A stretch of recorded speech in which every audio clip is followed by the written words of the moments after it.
Connection, opportunity, possibility. It's what we all want. Spectrum has built a world where anything is possible, with products and services designed to work better together for a seamless connectivity experience. A connection to family and friends, a connection to education, and a connection to new opportunities. So there's no limit to how big we can dream. That's Life Unlimited. That's Spectrum. Welcome to Mind Love, episode 49. Today's episode is all about how to rise above our rock bottoms. We are constantly looking for the big thing that we can do to dramatically change our lives, but it's the small hinges, the 3 small hinges on the big, massive door that make the door move. Turn up your frequency with Mind Love. Bite-sized brain hacks for seekers, dreamers, and doers. It's time to give your mind a little love with your host, Melissa Monti.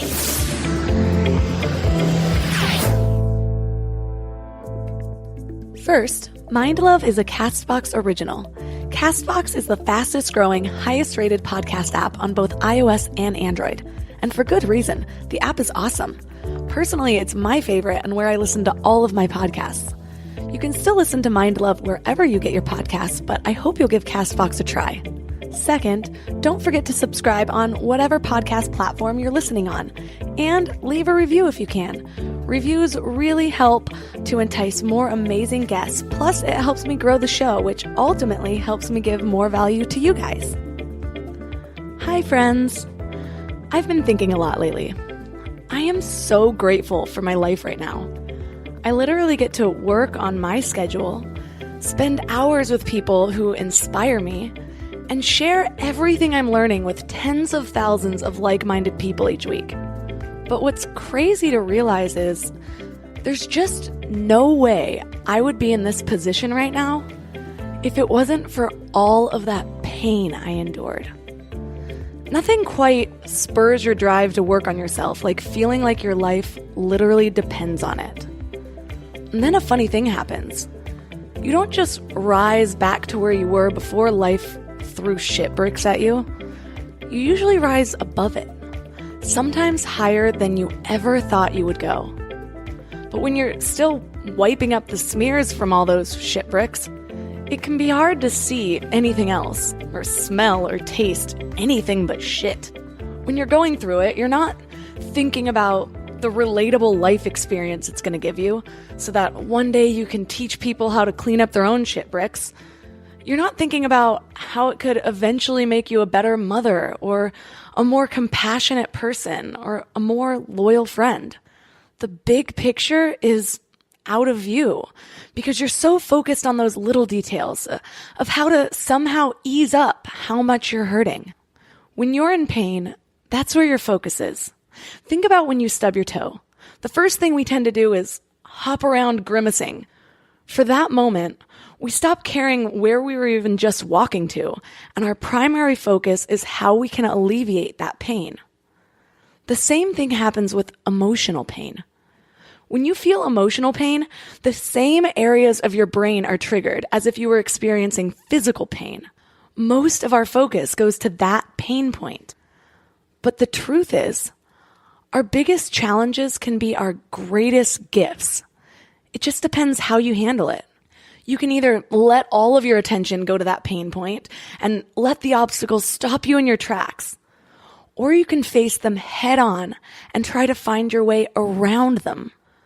Oprah said, "Challenges are gifts that force us to search for a new center of gravity. Don't fight them. Just find a new way to stand." That's an important quote because finding a new center of gravity means you've changed. You're not the same person as before those shit bricks. When you're forced to find a new center of gravity, it means that you're going to feel unstable for a little bit. But then your mind and your body start to calibrate. Your muscles stabilize and you come out a little bit stronger. Our guest today knows all about this firsthand. Her name is Danette May, and she's a leading health expert and the founder of Mindful Health LLC and The Rise movement. She's a motivational speaker, #1 author of 7 health and women empowerment books, and she has a following of millions of people around the world. But before she became a source of inspiration to all of these people, Danette lost her son during childbirth, got a divorce, and found herself with $47 to her name, all one after the other. It was then that she decided to stop being the victim and rewrite her story. She transformed her life from nearly being broke to operating as a single mother to owning a $20 million business helping women around the world. And today she's going to help us rise above our own stories. 3 key things we will learn are how to turn your mess into your message, how to find strength in our weakest moments, and the science behind the woo-woo, like manifestation and crystals. Before we get started, I want to tell you about the best way to stay in your highest frequency between episodes. Thousands of listeners are loving my daily morning Mind Love emails. They're short daily reminders of your own beauty, magic, and power so you can start each day with your best mindset. Just go to mindlove.com and sign up right there on the homepage. Plus, you'll get some amazing free gifts when you do. First, you'll get a really cool free booklet of power lists based on proven methods from the most successful people in the world to automate your highest decisions. Plus, you'll get a free guided affirmation meditation. It's set with a binaural frequency known as the miracle tone, which is known to make you a magnet for love, health, and abundance. Then it's layered with affirmations to perfectly tune your frequency for transformation. Just go to mindlove.com to sign up. Or if you're out and about, just text the word morning to 33777. That's morning to 33777. And now let's welcome Danette May to the show. Hi, I'm so excited to be here. Your journey is, first of all, incredible, but also just so relatable for so many people. So let's start with the short version before we dive into all the details. So basically, my book, The Rise, is really a book that was told, I feel, by my spirit to write. And I didn't want to write it. I was throwing hissy fits at 2 a.m., having vulnerability hangover every night as I was writing this book. Like, this cannot be the book I'm supposed to write. And it was because I didn't want to share all the dark, messy truth of who I am, and even the bright and shiny parts of me. But I knew that in this day and age, it's so important for women to come together in a new conversation, to come together in vulnerability, and vulnerability in sharing not only the dark, but also the big, tiny parts of us and all the things that light us up that we are maybe scared to share with other women. So that is the journey of The Rise. And my journey is just really that gap between me as a single mom, $47 to my name. I had lost my son, broke as a joke, with a head full of negativity, right? I had pushed people out of my life because of my stories, and then found myself 6 years, not that I found myself, but I stepped into myself of who my essence is. And now I'm running this 8-figure business, inspiring millions of women around the world, and married to the man of my dreams, and just living a life that's literally something that I pinch myself every day. And so the Rise is really, what is that gap? What is that space in between in that journey? And what are the steps that I've taken as a coach within myself, coaching myself? Part of your story that really stood out to me was how your relationship with your intuition changed during your journey. Why do you think you ignored that inner voice, or maybe distrusted is a better word, for so long? Yeah, we all have massive intuition. We all have this gift, and we know the answers. But yet a lot of us are spending time searching outside of ourselves, right? We Google inspiration, we Google answers, we go and get a guru, or funny that it's called Google and Guru, or we ask our friends, or we think it's outside of ourselves. But I think that's because we're taught from an early, very subconscious way. I don't think our parents mean to do this, or society kind of means to do it, because then that makes you a consumer. If we tell you you're not pretty enough, or you don't have the answers, but this product or this thing does, we get taught those things. And so as an early age, you kind of get quieted, and you also get quieted because of media, TV. That's very noisy. None of us are really in nature like we used to be. We're tribal people, but now we live in boxes. We eat from boxed cereal. We watch a box. We drive a box. We do all those things that keep us in the box. And so we shut off the intuition. I don't think my story is any different than most. I think most of us, even the ones that maybe say they're rising or enlightened, we often have to check ourselves, because are we programming and living our lives based off other people's perception of what we should do versus what is our intuition telling us to do? It's so true, because we are impressionable. That's how our mind works. So we have to be aware of what we're allowing to impress upon us. So consuming information is okay, but what information are you consuming? We can consume sitcoms with average people with standard beliefs, or we can consume stories of other people's risings and new powerful ways of thinking. There's a book called Steal Like an Artist that basically says you start by copying. You paint like Picasso or you sing like Adele. And then once those styles start to become a part of you, you create your own unique style from there. I think the same thing applies with life. You learn about those who rose before you, how they started, what kept them going, what their thought processes were. And then once those new powerful stories of living start to feel normal to you, you build enough strength to create your own story of rising from there. Ooh, that's so good. That's so true, though. We steal, and that's okay. I think some of us feel like a fraud if we do that, but you're not. Like for me, my journey, a lot of it was listening to people that had fallen and were in their dark, and then they'd risen into this amazing person that I kind of was admiring, right? So I was doing the things they said that they did, and that helped me on my rise. I did the same thing. I went through back-to-back traumas, and I just felt helpless. I didn't have the strength to come up with ideas to get me out of my mess or to try to save myself, really. So I just started reading. And at first, I wasn't even strong enough to apply what I was learning, but I was flooding my brain with new knowledge. And then one day, I felt strong enough to make just one small move, just one action that was more positive than what I had been doing before, and then another. And they started to add up. I started building habits that helped me make bigger moves. So I think a lot of making progress is also having patience with yourself.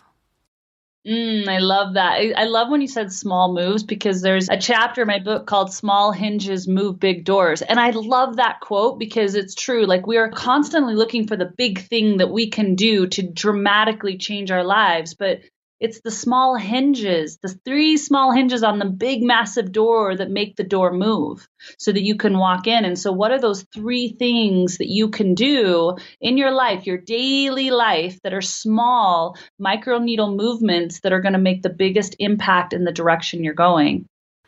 A question I feel like I always get when I'm telling my story is, well, what was your turning point? And that's always kind of hard for me to answer because it's not like I hit a rock bottom and immediately turned everything in my life around. I hit multiple rock bottoms. I hit a rock bottom in a relationship, another one with bulimia. I hit a rock bottom with people I was surrounding myself with. And some of these were lower than others, but the depth of your rock bottom really depends on where you are at the time. It could be as low as selling your body for drugs or as simple as forgetting to call your mom on her birthday.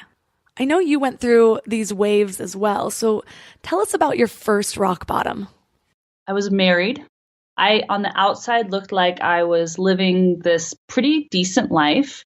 There wasn't anything spectacular or shiny, but it was nothing that looked too dark.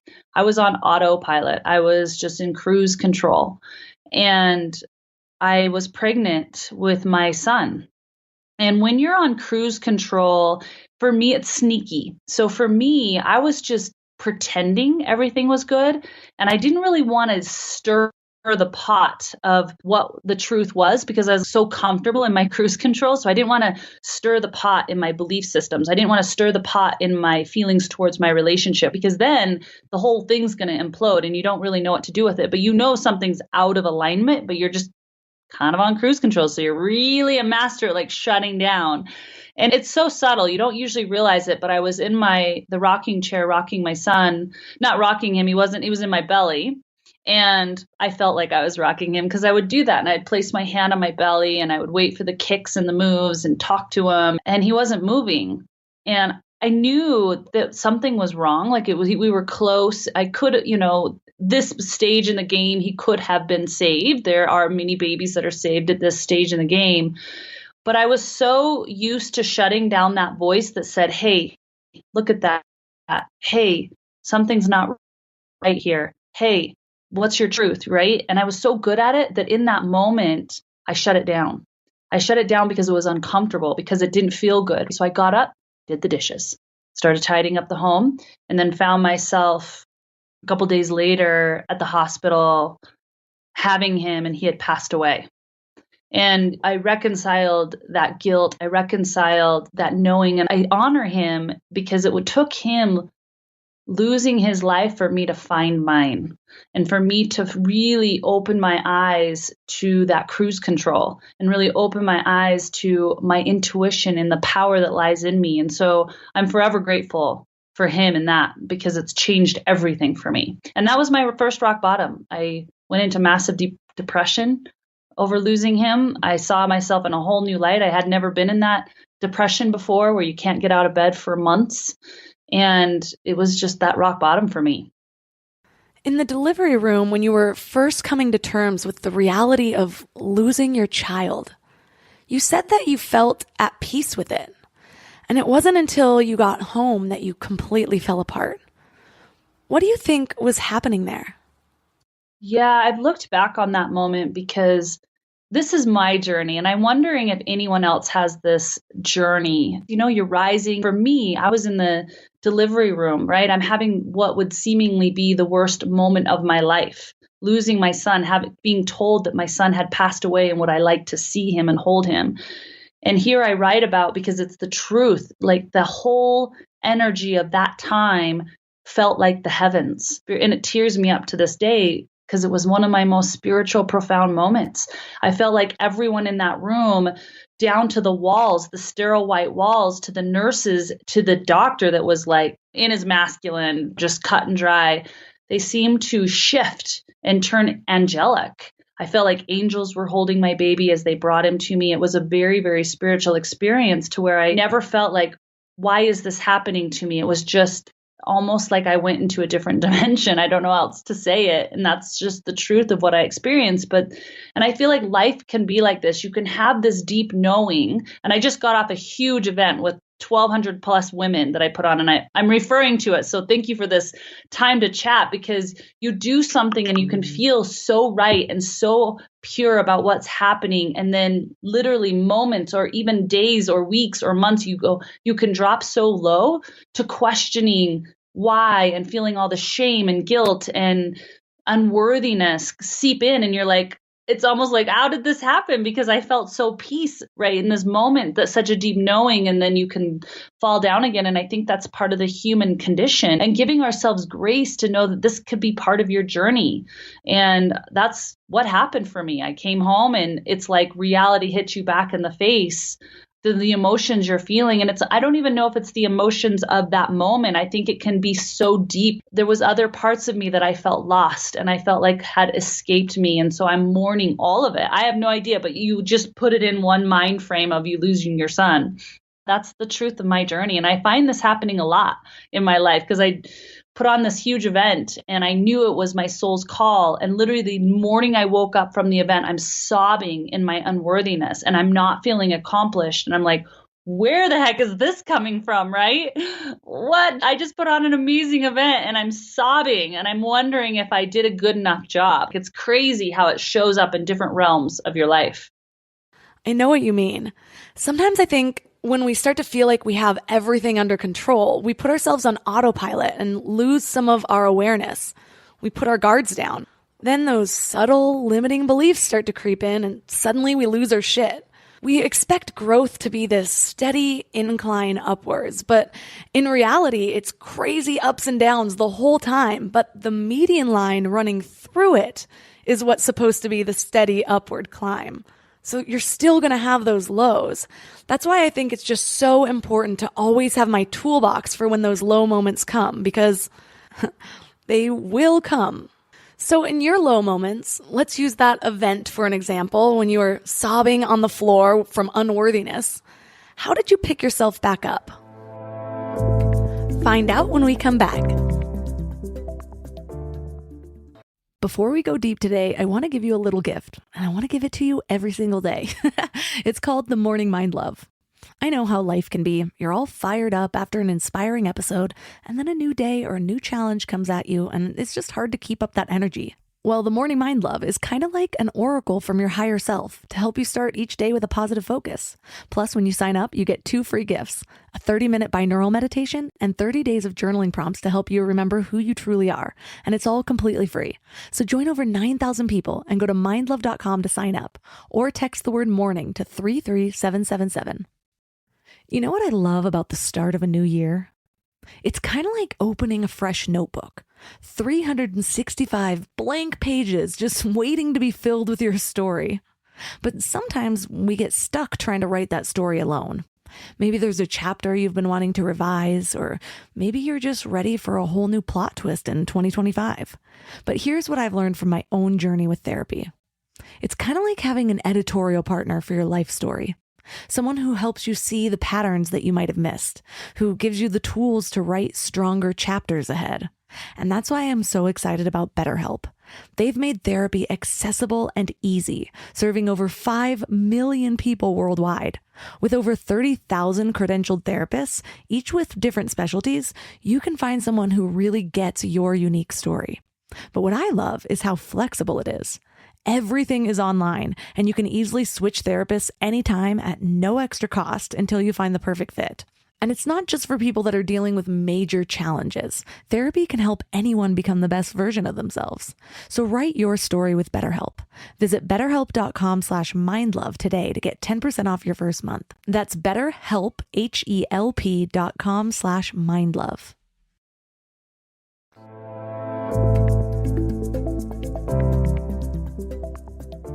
How did you pick yourself back up? We got done with the event and I couldn't even sleep that night. Like, I was overcome with anxiety about all sorts of different things that went wrong or could have gone wrong, and my unworthiness, and I'm sobbing. So one thing I did do, and this is stuff that you guys can take because everyone's going to go through these moments, is I called up a friend who does events and talked about Lewis Howes. And he explained to me that he felt the same thing. So it's almost like a knowing. It's the vulnerability of saying, hey, this is how I'm feeling. A lot of us are in our shame of what we're feeling, so we don't share. So I shared, this is what I'm feeling, even in my raw crying early in the morning. And they answered and said, oh my gosh, I felt the same way. So it's being honest and reaching out and sharing with someone, and then watching it, and not just anyone. Because if I went to a friend that had never put on an event, they would be like, no, you did a great job. And it's just not the same. But if you go to someone who you feel like you look up to, or who you feel is in the same mission or path, you can get feedback that you're not alone. So that's one thing I did. The other thing is really getting out into nature, making sure you're stepping into nature, and not just stepping into it, but noticing it, feeling the sun, feeling the wind, looking at the trees rustle in the wind. And as you walk and breathe in that, it reminds you of your knowing of why you stepped into something, the knowing of what may have come, like my son in that moment, like just the remembrance. So those are 2 things I do. And then I always do this every single day, whether I'm low or high in my vibration, is affirmations. So constantly telling myself the truth of the essence of who I am, even though it feels like a lie. And the body and the gut reactions and the way you feel and the anxiety will catch up with whatever your mind is speaking. So I choose to speak the truth of my soul through my affirmations, even if I don't feel like it. And those 3 things for me tend to turn the energy vortex around. I like how you said that your gut will catch up to what you're telling your mind. Something that seems to keep coming up in recent episodes is the difference between your gut and your intuition. Most people think they're the same thing, but they're not. Your gut is an emotional response based on past experiences and fears. But our intuition is that higher calling, our knowing. But that's why people might experience a disconnect between what they know they should do and what they actually feel comfortable doing. To close that gap, we have to build up confidence with our intuition, either through baby steps or visualizing or saying affirmations. And what we're really doing is creating new memories for our gut to refer to.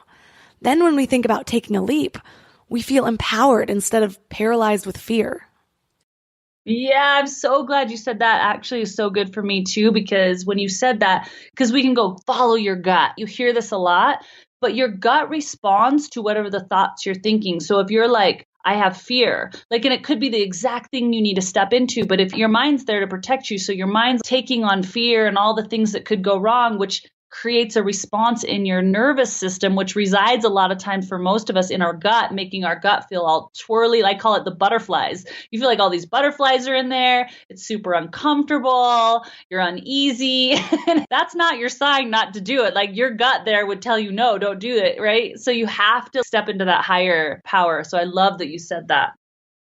So you hit your first rock bottom, and it was all about grief and loss and finding strength from that. And then you hit your second rock bottom. And this one actually got me fired up. So I can't imagine the anger you felt. Walk us through that experience. So I want to preface before I go into this story that there has been massive forgiveness around this. And this to me is the biggest piece to your rise is forgiveness. So I'm going to share this story, not for people to get mad or angry at this person, but to understand that that needed to happen for me to go into my next part of my journey, which was radical forgiveness. So my second rock bottom is, I'd lost my son. I'm going through this horrific divorce because my son woke me up to all these lies that I had been shoving down so greatly, like a little neat packing Jenga set down inside myself. So I was unraveling all of these truths in my relationship.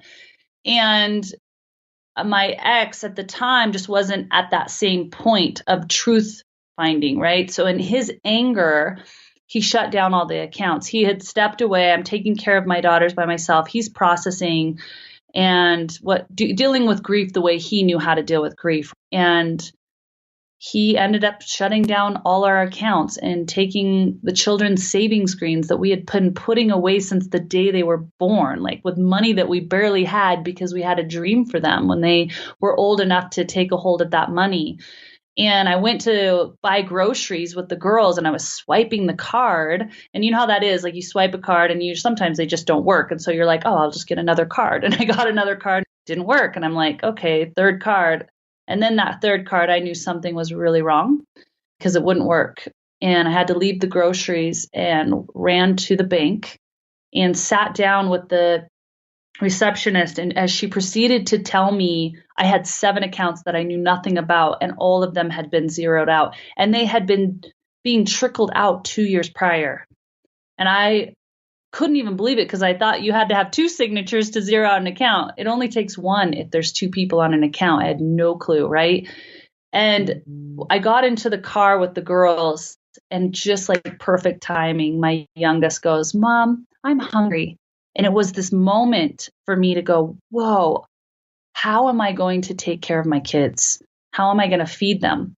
How am I going to show up for them? And it was just a very low moment for me because I was in a space of massive pride. I didn't want anyone to know that I was that girl that had married that guy and had got herself into this situation. And so I went home and didn't want to tell anyone, didn't want to ask for any help. And so me and my girls, I said, hey, we're going to play a game. We're going to look at all the couch cushions and all the drawers and see how much money we can find around the house. And we played the game. I was trying to pretend with them. And we all counted up $47.63. And that was where I had to start. Now I look back on that. I'm so grateful for that moment, crazy as it sounds, because it truly showed me the character of what can be had if I have a dream, if I pull up my big girl panties and just get to work on my dream. Because $47, I was eating beans and weenies, girl. I was not able to buy anything. I was losing weight. People were noticing it. I was trying to feed just my kids what I could and trying to ask clients money up front, trying to get as creative as possible. But those moments in your fall is when you have the greatest opportunity to rise because you are unleashed. Like your character is fully on fire and unleashed so that because you have to get gritty. Like I call myself the duct tape girl, and I'm so honored to be the duct tape girl. Like I know how to duct tape anything together. I'll get it done. I'll figure out a way. And it's because of these experiences that created that in me. I've always felt pretty resourceful. I've done some scrappy things to get by, that's for sure. But there's definitely something empowering about knowing that no matter what life throws at you, you'll find a way to survive. Yeah, because even when the money comes, which it has come now, I never really have any more fear. I think there's people that get a lot of money and there's a fear of losing it. And for me, I'm like, oh, if I lose it, I just know how to gain it again. Like I know how to do that stuff. I've watched this. I've spoke at so many business things, and there's these people that don't go into their dream, but they're driving Land Rovers and they're living this kind of what seemingly nice life. And I'm like, I'm used to sleeping on the floor with tinfoil on my antenna. I'm like, what are you doing? Like I would go after my dream and sleep on the floor versus having all this nice stuff and not pursuing my dream because I'm afraid to sell my Land Rover. But I watch this kind of circle story that people have that they won't step into their dream because they're afraid to lose something. And I'm like, dude, like I can lose it. And I don't know how to make it again. Like I'm good. It's helpful for me to remember that money is fluid. Money's a concept, like an idea. So just like ideas flow from one person to another, money flows from one person to another. That's why it's called currency. Think of it like the current of water. Because ideas are fluid, they're always changing and evolving. And guess what? Because money is fluid, its value changes as markets evolve. Okay, now ideas increase as they flow. Money increases as it flows. So we've established that money is fluid, not solid. Money is only perceived as solid because of fear. Fear makes any idea seem solid and real. It freezes, and it makes your mind twist any new information that you hear to confirm your fears. Now consider this. Ideas increase as you give them away, and they don't just add up to 2 ideas. It's exponential. That's why so many successful people form mastermind groups where they brainstorm ideas because they know how valuable it is when you get 2 brains in a room. Well, money also increases as you give it away. Think about investments. They generate money and it seems to come from nothing because it's combining capital and forming partnerships. I guess that's why the poor care about how much money they don't have. The middle class care about how much money they have, but the rich care about how their money can work for them as a fluid exchange of energy. How do you think you would have handled that situation differently if you hadn't had kids? Do you think it would have been more challenging, or did they somehow give you that extra strength that you didn't know you had? Oh, yeah. I think kids are like, they're like the wind beneath your wings. Truly, it's like, you're a mama and you want to like make sure that they get fed. The basic needs are taken care of. And so that makes you super resourceful. You just get a little more gritty, at least for me. I mean, there's no is not an option. Whereas I wonder if I didn't have kids, if I would have waited in the victim, I would have waited in the loneliness and just the downfall a little longer. But when you got someone to take care of, it's like, oh, that mama bear comes out and you just get really gritty. Sometimes when I think mama bear, I think of a mother who attacks anyone who messes with their young. But you said you moved into a place of forgiveness. I can't even imagine how hard that must have been. That journey was huge. And I do believe it's the most important journey we all get to take. And I say we get to take because I'm here to tell you that we all have had pain. We've all had our falls. We've all been betrayed and had massive things happen to us. We all have a story, basically. And forgiveness is one of the hardest parts of our rise, but it's the most necessary for us to fully rise. And so my journey to forgiveness with my ex, my journey with my forgiveness with my family was a long one. Because people just say, just forgive. And it's almost like we need a new word because forgiveness has been used so much that we're like, that doesn't even resonate for me anymore. Like that just feels so out of alignment with my truth. So if you have to take on a new word, take it on. But I'm going to use forgiveness for the sake of I don't have a new word. But stepping into this releasing of your soul so that you can be in your fullest expression. And I'm talking forgiveness of yourself too. And I have so many women that have been holding on for years, pain from something that they've done in their past. And it's keeping them from living this life. It's keeping them from their soul's call because there's just no forgiveness. They'll be like, I cheated on my husband one time, like 8 years ago. It's like every day they're cheating on their husband by not letting that go, by not forgiving themselves in their pain and in their dark hour. And it's like, oh my God, that's what I'm talking about with forgiveness, is freeing yourself from that moment, which was dark, which was not right, which didn't feel good. But if you're living it every day in your mind and you're holding on to that anger or that rage or that guilt or that sadness, that's the sadness. That to me is the part you get to forgive so that you can be in your fullest expression. Yeah, when you consider the fact that time isn't linear, you really realize how harmful holding on to past anger is. Taking trauma, for example, we can actually see permanent changes in the brain after trauma. I think of it as this negative energy circuit that gets caught in a loop. So you're essentially reliving it over and over again. Well, when you hold on to something negative, it's like a part of your thoughts are held there, reliving it. Every time you think of what you should have said or how wrong the other person was or what you wish you would have done, how your life could have been different. So if a part of you is still partially living in the past, how can you ever be fully present until you release what you've been holding on to? Totally. Absolutely. And so I think of it like a hot air balloon. It's like you're doing all the other things, you're getting new life underneath you. You're just in a different space, but you're still holding on to that memory. You're still holding on to that rage. And so it's like the hot air balloon's trying to go, but it's latched to those cords on the ground. So the heat's in there. So just unlatch them. It's not righting the wrong. It's just saying, no more am I going to allow these thoughts to keep coming up and coming up and coming up. Do you feel like your spirituality has changed at all from childhood until now? I don't know if my spirituality has changed. I think that's our essence. And that's always been in me. That's in everyone, whether we know it or not, and whether we see it fully or not, it's there. And so what I think has actually happened is I'm seeing more clearly the truth of who I am, which is to me spirituality. And so, I don't know, it hasn't changed other than my eyes have seen now.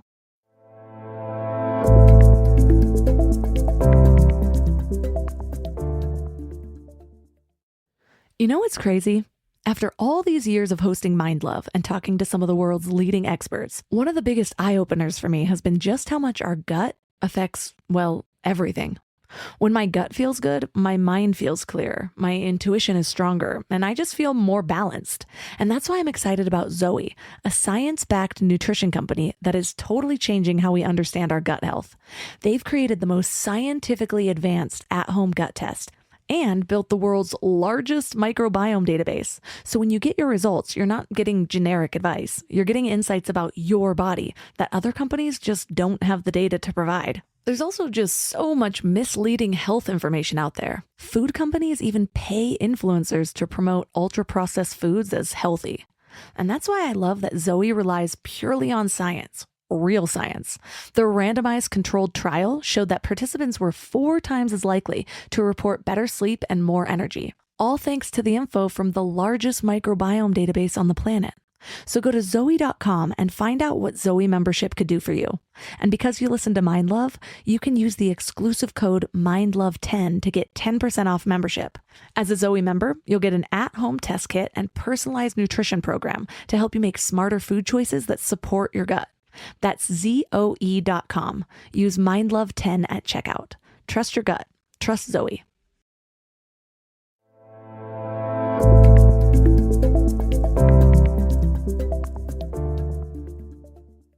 So you went from $47 to your name and getting scrappy and finding money under couch cushions to your own 8-figure empire. So where did you start? What were your initial steps of stepping into your power like that? That's a great question. And I believe the empire is here because it started with the truth of what I know I'm meant to do. You can build empires even if it's not the truth of what your soul's trying to express in this world, but it's just really exhausting, I imagine, and feels like you're hitting a wall every day. Whereas for me, I believe truly that the things that happened to me were part of my message. So I feel like I turned my mess into my message. And it is what my soul is trying to express in the world. So that's the first thing, is I got really clear on that. And that clarity makes it so that when the hard days come, or the things don't work out, or you get shut off Facebook 3 different times, that you're like, I can stay here. I don't have to quit, because this is what I'm supposed to do. And my knowing is so deep that I'll get around this. So there's been many, many challenges in that space of being where I was to where I am today with where we are in business. But one, it's just, I did a lot of meditation. I did a lot of calling in of my business partners. So anyone can do this. And in my book, I share exactly what I did to call this in. And I continue to do almost every day to call in the next steps of my journey.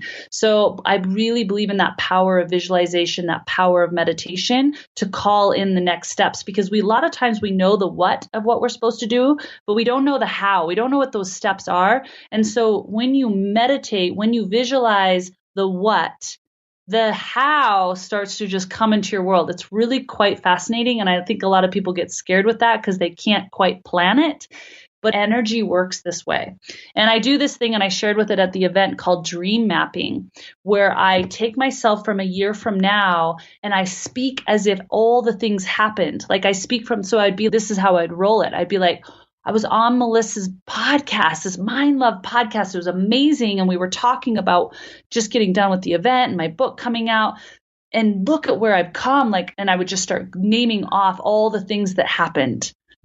And you're just like manifesting it when you do stuff like this. And I'd just go off and feel all the feelings and just talk through it. And I do this a lot, and it makes a big difference in the manifestation of what's happening in my life. I love that.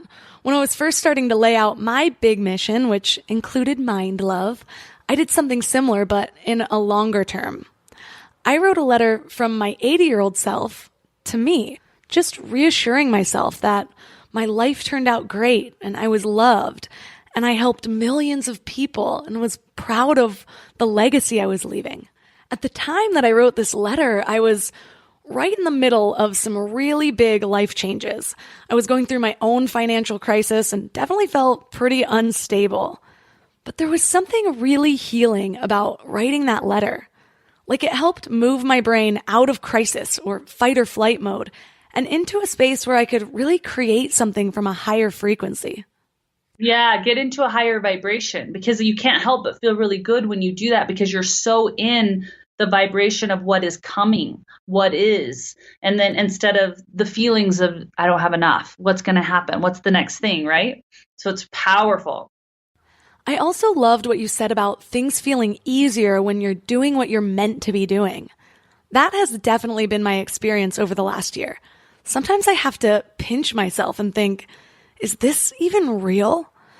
I do work very hard on everything Mind Love, but at the same time, I also feel like I have this support that's beyond my control. Like I'll happen to meet the exact right person for the next opportunity, or a new friend has the perfect connection to introduce me to. Before I created Mind Love, I did try a few other things, but I was either chasing what seemed like a good opportunity, or it came with good benefits, or I could see how it could make money, but it always felt like I was running against the wind. But with this, it seems that the more I just let go, the more I trust, the more the universe rewards me. This week alone, Mind Love was surging the podcast charts, and it even made it to number 5 in health. And I only launched 10 months ago. And all I can think is, thank you. I'm just so grateful to be doing this. It's easy to think of our life or our goals as a destination. We think, well, I'll have made it once I get to number 1 in health, or once I get 1 million podcast downloads, or once I earn 7 figures, or even once I land a husband. Then my life will be perfect. But it's not a destination. It's a journey. We are still and always will be evolving. As enlightened as we become, there's still going to be another layer we can peel back. So I'm curious, how are you evolving now? Now that you've built your business and you've built a family, what are you working on next as far as your own personal growth? Oh, that's a beautiful question. I want to kind of go back because I think the biggest thing that I have done and will continue to do is be in the gratitude of the now. Be in the now and the thankfulness of the now. Love yourself in your now body. Love yourself in the now relationship. Love yourself in the now bank account. And I know that can feel hard, but can you be grateful? Because if you have a computer or a phone or something that you're even listening to this podcast on, you are massively abundant. If you have clothes and food to eat, you're already massively abundant. Can you celebrate and be in the gratitude of that in the now? And be in the gratitude of your health in the now. You have ears to hear this. You're probably driving a car. You have some type of support in your life. Can you be in that gratitude of the now? And as you do that every single day, what you focus on expands. This is a universal law. So as you sit in the gratitude of the now, you will attract more to be grateful for. And we hear this, but I'm telling you, most people don't do it. We hear it, we know it, but we don't do it. And so get into that practice every single day because there's always something to be grateful for. Always, always. And feel it, sit in it, bask in it, move in it, dance in it. And so that's what I'm going to always be doing in being gratitude in my now. And the next part of my journey right now is I recognize more and more the power of energy and the power of my emotional energy. So my big goals always right now are to stay in the highest vibration for Danette. And the highest vibration for Danette right now is I am passionate about Indigenous tribes. I am passionate about ancient ways of healing, ancient ways of doing things. What did they eat? What is their tribal traditions? And I actually love stepping into those. I love learning Indigenous ways that have been forgotten, but they're still going on. And that for me raises my vibration. It teaches me cellular remembrance of my power, my energy. And so that's where I'm focusing on now. And I know if I do that and keep my vibration high, what needs to manifest for on the global scale or for the business or for my relationship is going to come. And it's going to be way bigger than any goal sheet I could ever set out. I love learning about Indigenous cultures also, or really just ancient wisdom like Eastern medicine. It's so fascinating to me how much wisdom we had before technology.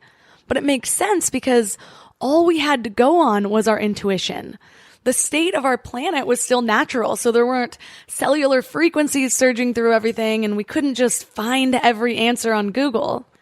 What's crazy is that it seems as humans evolved, we just let go of all of our wisdom from our ancestors, especially here in America. And it's not even like we just stopped using them. We gave them a stigma. Holistic methods are making a comeback, especially in LA and as science backs it up. But as far as the message the government puts out, our most natural ways of living are still looked down upon or even called crazy. Why do you think that is? Wow, I'm going to speak something that I wonder if people are ready to hear. So I was up in the Ozarks with a Native American healer, and I watched him use animal feathers to heal, literally heal people. And I asked, I said, I'm watching you use these feathers, and I'm watching these feathers do their thing, like feathers, you guys, feathers. And I'm like, and this is how they did this. And I'm watching this with my own eyes, people with mass trauma, alcoholism, cancer, all sorts of sicknesses being healed by feathers. And he said, do you know there's a law out about collecting feathers? You can't have eagle feathers. You can't, and he's using all different kinds of feathers, right? Of different animals for different things. And I'm like, why are we not sharing this? And he's like, it actually shunned upon. Indigenous tribes have been using crystals, and people get all weirded out by crystals. Like, oh, that girl likes crystals. She's woo-woo. She's weird. And it's like, oh my gosh, we have crystals all over the world, in our rocks and underground. Some of them are in our bodies. Like, and we get all woo-woo around it. And I think it's because as humans, we like to make it hard. We like to make things really difficult. And I do believe there's been a shutting down through government. And I'm going to get into a way bigger topic. There's been a shutting down of this knowledge to keep us small, to keep us as consumers of what they want us to buy. I am mind blown that white sugar isn't a toxin. It doesn't have a skull on its bag. But no, because it's owned by the government, you can buy white toxic sugar at every store you want, and you can buy them in big bags. But you get coconut oil, you get cacao, and they put a toxic label on it, and they have to legally put a toxic label on it. I think people are dead. I know because I was dead. I was so unconscious to all of this. We're buying dead food. We're having dead conversations through the news so that we stay numb to the truth that's there. So that's why these indigenous tribes have been shoved down. So you buy pharmaceuticals. And I'm not saying that modern medicine doesn't have its place. Absolutely. But really wake up to the fact of why are you buying a pill when you could actually be using something that's already here in nature, like food? It blows my mind. Crystals, feathers, and they make laws around these things. Like there's like stories around how evil these things are. Like you can't have feathers. You would get in trouble. Yet Native Americans can still have their feathers and they still do their healings with them. And I've watched it. So I can't deny what I've seen. I just can't. But they're not going to go do it in public or they're going to get in trouble. It's crazy because they haven't just made it illegal. There's a stigma around it now too. And I understand. I was there. I used to think that way. I was, first of all, raised in America and in a religion that considered even looking deeper into things blasphemy. But for me, there was one thing that triggered me, like a wake-up call, when I realized that maybe if I don't bring more awareness into my life, my best interest isn't going to just happen for me. So I started doing research. And right now we're lucky because we're living in a time where science is catching up to ancient teachings. Let's get into crystals for a sec. We're all energy, and no one's going to deny that you can feel the tension when you walk into a fight, or that being around a negative person all day makes you feel lower. So how could working with a tool with specific energetic properties not alter your own energy? Get this. Quartz is known as a master healer. It amplifies your intention. Well, we also use crystals in technology, and one of the most powerful examples is in microchips. Think of how crazy it is that a microchip can store data without being connected to a power source. Well, guess what's in a microchip? Silica dioxide, otherwise known as quartz.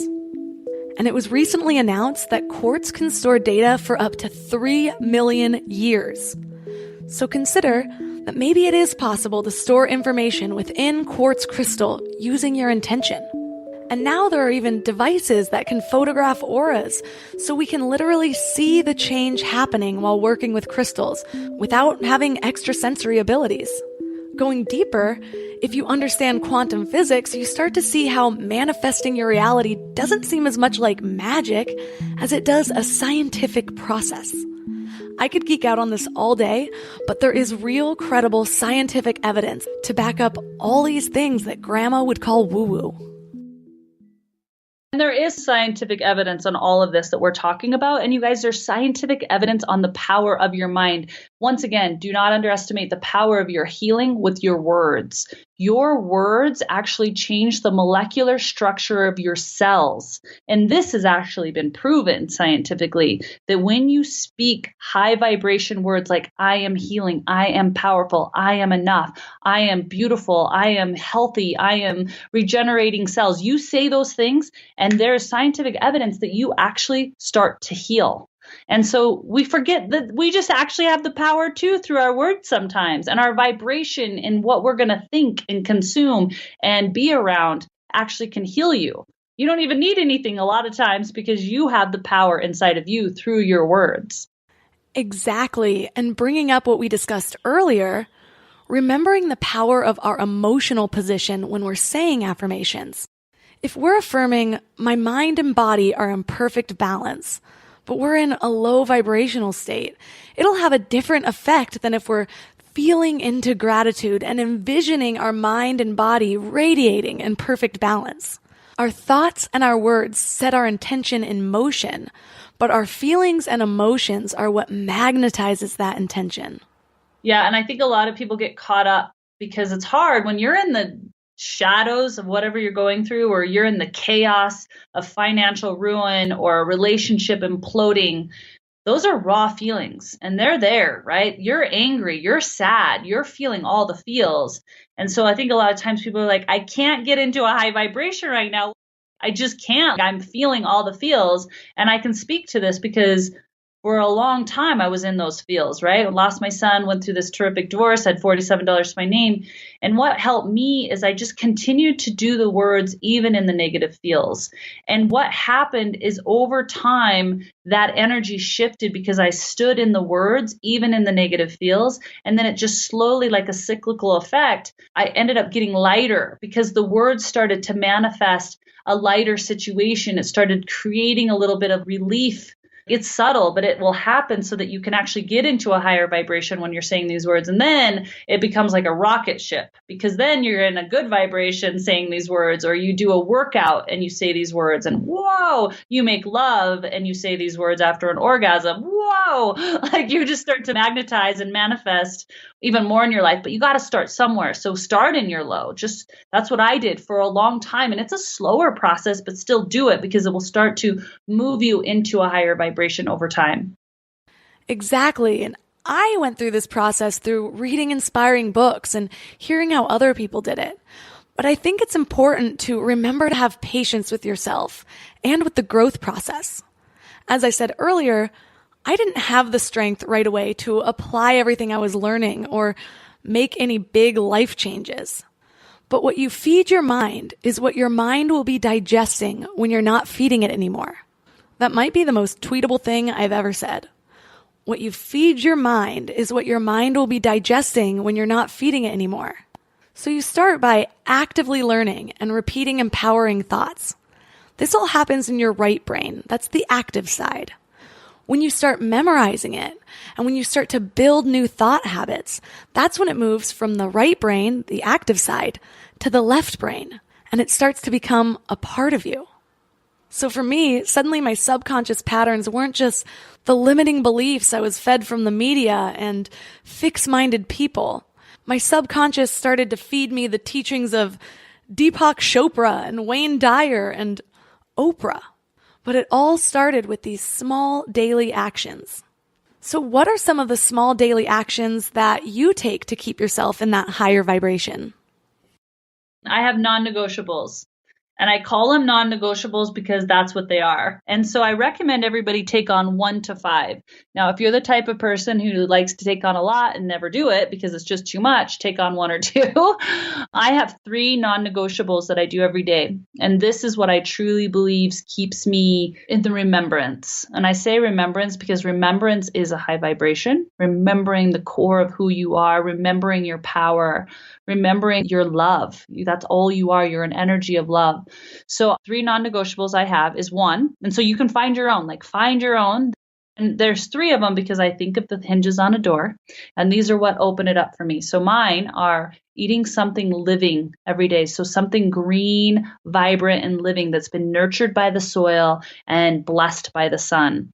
So that might be a green drink. It might be cacao bliss, which I created. It's something that I know just is so nutrient dense from the earth. It doesn't come from a chemical factory or anything like that. And that reminds me of my truth. Another one is nature. It doesn't matter if it's raining, snowing, freezing, I will get out in nature. And it might be 3 minutes or it might be an hour, but I drop into nature quite a bit, but it's a non-negotiable every day. Even on days I travel, I will step out in it and I just will breathe it in and be present in a moment. And then the third one is my affirmations. I say those every day, and I can do it driving. I can do it walking. I can do it doing my hair while I'm in the mirror, but I'm committed to doing them every single day. What are some of your personal favorite affirmations? I have all sorts and I let them come. One affirmation that I absolutely love though, is I'm increasing in success, love, and abundance every single day, whether I'm working, sleeping, or playing. And another one is I am increasing in abundance, success, and love. And I'm inspiring my children and others to do the same. I got that from the book Big Leap, but I added inspiring my children to the message and others because I want to do everything I'm doing for them as well as others. And I want my children to see the hope that lies for them as well. So that those two affirmations are huge for me. They've, I think, call in massive abundance for me, but I also say I am beautiful. I also say I'm in tune. I also say I'm supported. I say those words. So it takes like obviously 30 seconds. And I say these every day. As a mother, with everything that you know now, with everything that you've learned, what's important for you to instill in your children that you didn't get growing up? I think it's something I'm not going to do, and that is try to fix them. So it's not that I need to instill anything in them, because I think children actually have everything they need. They're actually way wiser than we give credit, and they're very in tune, but it's as parents, and I've had to catch myself multiple times, where we feel we have to fix them or save them from some kind of pain because it hurts us to see our children in pain, is where we wrong them, I believe. Because pain is our gift. Pain is what creates the unlayering of true character. And if we're trying to save our children from pain, then we're taking away an experience for their growth.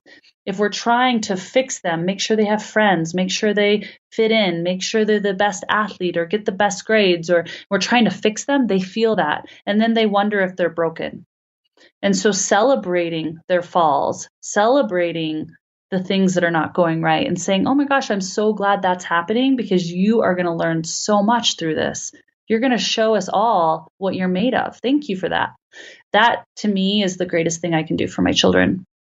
That's powerful. Just really supporting them in their own journey of transformation, which actually brings me to my last question.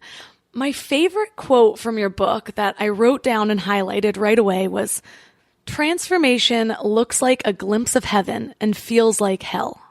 So what does that quote mean to you? Yeah, girl, you honed in on an interesting line. So say that again, because I think people need to hear it again. Transformation looks like a glimpse of heaven, and it feels like hell. Yeah, I say this word transformation, and a lot of people will use that word, or they'll use alignment. I'm in alignment, or I'm not in alignment, or I'm enlightened. And it's all kind of the same, right? And we get this misperceived notion that transformation should feel light, or alignment should feel like flow and ease. And if it doesn't feel like that, then you're not in alignment, or you're not in transformation. Transformation to me and alignment is stepping up into your truth. That's plain and simple, stepping up into your truth. But that doesn't mean it always feels easy. That doesn't mean it looks easy. It doesn't mean people aren't going to leave your life. You're going to be faced with resistance. So to me, alignment, to me, transformation is standing in your truth, standing in your convictions of your soul's purpose. And however else it's going to show up, it can feel gritty, it can feel hellish, it can feel hard. And that's okay, because that is alignment if you stay in your truth. Well, for listeners who resonate with your story, where can they find you online? And tell us about your book. Thank you. Well, my book, get your book. It's number one. It's been number one on Amazon for multiple times, and it hasn't even launched. Number one in self-help and happiness. There's been thousands and thousands of books sold already, but you can get The Rise at any bookstore or Amazon. And you can follow me, because I'm constantly, every day I put out a newsletter, or I put out a blog around food and movement and mindset. And you can go to DanetteMay.com to get freebies on all of those things. When we're rising, it doesn't always feel like we are. It takes a whole lot of action and a shift in mindset.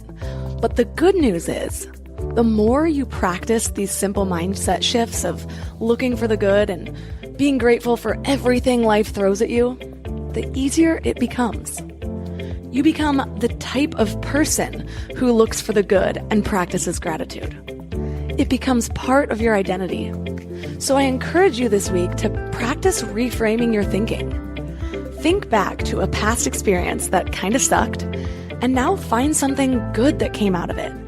Even if it's the smallest thing, and even if it seems almost unrelated, because guess what? Everything is connected. Starting with a past experience is a little bit easier because you're already out of the muck. But soon, with enough practice, you'll be able to do this in real time, even knee-deep in shit. All of the links mentioned in this episode are at mindlove.com/049. You can support this show by supporting our sponsors. I only partner with brands that I really do love and fully believe in. If you're enjoying Mind Love, please tell a friend, a family member, or a coworker about it. And don't forget to subscribe on CastBox or Apple Podcasts and rate and review on Apple Podcasts. Also, for some extra inspiration between episodes, don't forget to sign up for the Morning Mind Love at mindlove.com or text MORNING to 33777. And you can visit me on social media at Mind Love Podcast. So, thanks for giving your mind a little love today, and I'll see you next week. Thanks for tuning into Your Higher Frequency with Mind Love. Head to mindlove.com for a free gift to keep your vibes up until next week.